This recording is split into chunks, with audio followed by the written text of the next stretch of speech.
With the King's speech about to take place today, you can understand, can't you, that there's a lot of security, concern, and more importantly, respectfulness that's about to take place.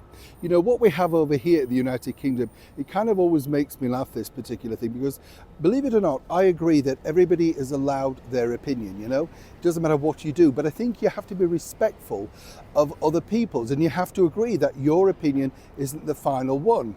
And I'm sure you've seen this around at various royal events. You see these people, you know, the anti-monarchists with the "not my king," and you think to yourself, well, perhaps in your mind he's not, but to the rest of the world he simply is, and just putting out a placard doesn't change anything, does it? It just makes you look like you're kind of standing up for what you believe in, but wandering around with a placard saying he's not my king, well, I think you'll find he is. Just one person or a group of 12 or 15 doesn't change anything.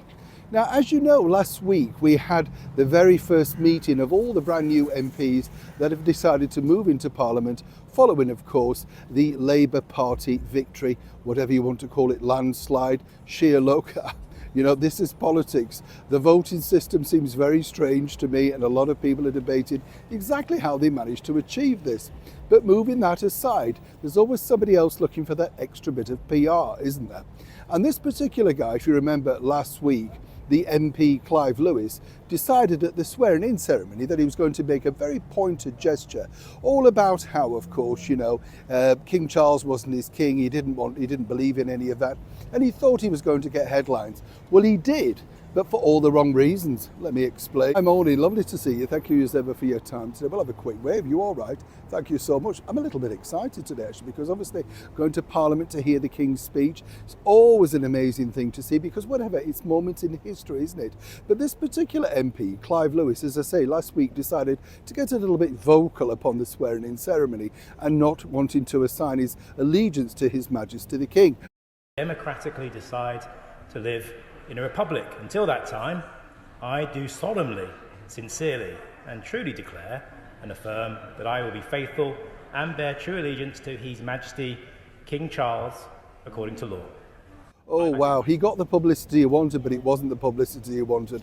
The backlash was immense. So much so that now Mr. Lewis has had to reaffirm his allegiance to His Majesty the King while swearing in once again, or else he cannot become a member of the House of Commons, you see. And this is where it gets, it's nothing about, you know, the thing or protocol. It's literally about the history and the reason behind it. Now, naturally, he went online and tried to explain the reasons why he decided to do that. People weren't having it. There were calls for him to be fired.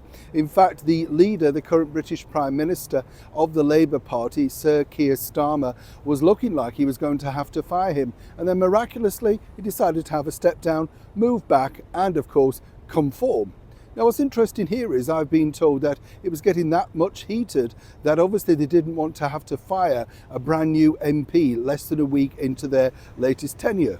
But of course, when he decided to do exactly what the public wanted, that is the mass majority of the United Kingdom and no doubt the Commonwealth, well, then they decided to ease off. So very nicely, for now at least, he remains in that position. But I wonder for how much longer? And has this really appeased all those constituencies that he offended in his constituency? Interesting, isn't it? It's all right being a rebel, but you really need a cause, right? Neil Sean in the very heart of London.